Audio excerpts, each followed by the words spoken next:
এই যে দেখতে পাচ্ছেন দুইজন নারী আর একজন মহিলা হেঁটেই যাচ্ছে। কোথায় যাচ্ছে বলুন তো?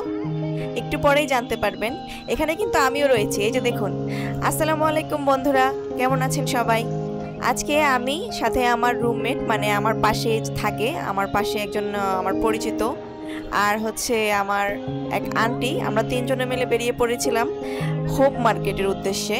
মূলত আপুর, যিনি আমার রুমমেট, ওনার একটু কেনাকাটার প্রয়োজন ছিল, তো সেই অজুহাতে আমিও একটু হাত সাফাই করার জন্য বেরিয়ে পড়লাম। আসলে কেনাকাটা করতে কেনা পছন্দ করে, ভাবলাম উনি যেহেতু বের হচ্ছে আমিও কিছু কেনাকাটা করে নিব। সাথে আমার হাজব্যান্ডও ছিল। তো এই যে এদিকে ঘুরে সরে দেখছিলাম, এই লোকটা কি যেন বিড়বিড় করে বলছিল, মানে কবিতার মতো, ছড়ার মতো। আমার খুব হাসি পাচ্ছিল। তো এদিকে আমরা বেশি একটা গুরুত্ব না দিয়ে আমরা যাচ্ছিলাম, যে কারণে আমরা এসেছি। মূলত আপু আসলে এসেছিল ওনার ঘরের কিছু কেনাকাটার জন্য। উনি ঘর চেঞ্জ করবে, আই মিন আমাদের যে পাশের বাসা উনি থাকে, সেখান থেকে অন্য বাসায় শিফট করবে। সেখানে যাওয়ার জন্য উনি কিছু নতুন কিছু ওনার প্রয়োজনীয় সরঞ্জাম কেনার ছিল, সেই জন্য উনি এসেছে এখান থেকে কেনার জন্য।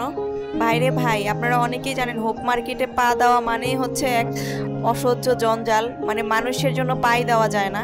এদিকে মানুষ, ওইদিকে মানুষ, ভিড় ঠেলে ঠেলে আমাদেরকে ভিতরে ঢুকতে হয়। এদিকে আবার ওই যে আপু পর্দা দেখছিল, তো আমরা মূলত প্রথমত পর্দাটাই আগে কিনে নিতে চাচ্ছিলাম, কারণ এদিকে কাছে পর্দার দোকানটাই ছিল। এখানে অনেক রকমের পর্দা দেখছিলাম। এখান থেকে আমি আবার আমার হাজব্যান্ডকে বলছিলাম আমাদের বাসার জন্য কয়েকটা পর্দা চুজ করলে কেমন হয়। ও বলল, অন্যদের শপিংয়ে সাহায্য করতে এসেছো, সাথে নিজেরও কি হাত সাফাই করতে চাও নাকি? কেমনটা লাগে বলুন তো? যাক, তারপর আমরা এখানে যে আরও দোকান ঘুরে ফিরে দেখছিলাম বাজেট অনুসারে, যেহেতু এখানে মোটামুটি কম প্রাইসে পাওয়া যায়, তারপরেও কিন্তু দেখে শুনে কিনতে হয়। হোপ মার্কেট হলেও এখানে কিন্তু প্রাইস এমন নয় যে, নামে হোপ মার্কেট হলেও যে দাম একদম কম তা কিন্তু নয়। এখানে দেখে শুনে বেছে 10 দোকান ঘুরে তারপরে কিনতে হয়। এই যে দোকানটা আমাদের মোটামুটি ভালো লাগলো, কিন্তু এই দোকানে পর্দার মানগুলো একদমই ভালো ছিল না, তাই আমরা বেরিয়ে পড়লাম আশেপাশে একটু ঘোরাঘুরি করার জন্য। আর এই কি যে একটা অবস্থা, এমনি তো মানুষ, তার মধ্যে গাড়ি ঘোড়া রিক্সার জন্য এই পাশ ওপাশ যাওয়াই যাচ্ছিল না। এই দোকানটা মোটামুটি আমার পরিচিত, কারণ আমার বাসার পর্দা কেনার জন্য আমি এসেছিলাম, কিন্তু এখন দেখলাম যে ওরা দাম আরও ডবল করে দিয়েছে। প্রথমত আমরা যখন এসেছিলাম তখন প্রাইস এত বেশি ছিল না, এখন আরও তার দ্বিগুণ করে দিয়েছে। এই দোকানটা আমরা স্কিপ করি, পাশে আরেকটা গলিতে আরেকটা দোকান ছিল। এই দোকানে যাওয়ার পর আমরা দেখলাম ওদের পর্দার তুলনামূলক অনেক ভালো। ওদের দোকানটা মোটামুটি অনেক বড়ই ছিল, এখানে অনেক রকমের কালেকশন ছিল এবং সকল প্রাইজের পর্দা ছিল। এই যে দেখুন, আপনারা দেখতে পাচ্ছেন অনেক সুন্দর সুন্দর পর্দা। এগুলো অনেক বড় বাসায়, ছোট বাসায়, সব বাসার জন্য আপনারা মানানসই পর্দা এখান থেকে নিতে পারবেন। তো এখান থেকে আমরা পর্দা চুজ করি। আপু 2 কালারের 2 রকমের পর্দা চুজ করেছে। 2টা কালারের পর্দারই অনেক ভালো ছিল, মানও ভালো ছিল।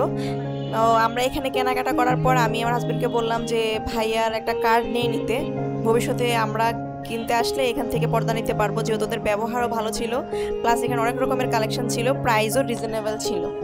এখান থেকে আমাদের কেনাকাটা শেষ পর্দার। তারপর আমরা বেরিয়ে পড়লাম বাকি কেনাকাটার জন্য। আপনারা যারা কম দামে ভালো মানের, আই মিন আমি যেটা বোঝাতে চাচ্ছি যে আপনারা একটু ভালো প্রাইজের ভিতরে, আপনাদের সামর্থ্যের ভিতরে যদি একটু ভালো মানের পর্দা কিনতে চান, তাহলে আপনারা এই দোকানটাতে আসতে পারেন। এখানে দেখেন, এই যে আমরা পর্দা কিনেছি টোটাল 15 পিস, আমাদের প্রাইস এসেছিল 5100 টাকা। তো এখান থেকে ভাইয়া আরও 100 টাকা আমাদের কাছ থেকে কম নিয়েছিল। এই যে আপনারা এখানে দোকানের নামটাও দেখে নিয়েছেন। একটু ভিতরের দিকে দোকানটা, মেইন রোড থেকে একটু ভিতরে। এদিকে কটবেল বেচছিল। কটবেল আমি কিভাবে খাই আসলে জানি না, তারপরও নিয়ে নিলাম। কি করবো, আর ভালো লাগতেছিল না এখান থেকে এখানে হাঁটি, আর প্লাস হচ্ছে মানুষের ভিড়, মানে বিরক্ত লাগছিল।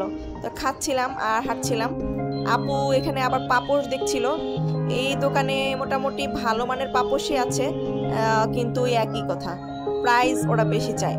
তা আমরা অনেক খুঁজে খাজে তারপরে আমরা এই যে আরেকটা দোকানে আসলাম, সেই দোকান থেকে আমরা পাপোশ কিনলাম। আপু যেহেতু বড় বাসা নিচ্ছে, বড় বাসার জন্য অনেকগুলো পাপোশ লাগবে, তো এখানে আপু অনেকগুলো পাপোশ কিনে নিল। এরপরে আবারও হাঁটতে থাকলাম। এদিকে তো আমার প্রচুর ক্ষুধা পেয়েছে, শুধু কটবেল খেলে তো আর পেটের ক্ষুধা যাবে না। ফাইনালি রাস্তার পাশে একটা দোকান পেলাম, এখানে ভাজা পোড়া বিক্রি করছিল, যদিও অস্বাস্থ্যকর ছিল।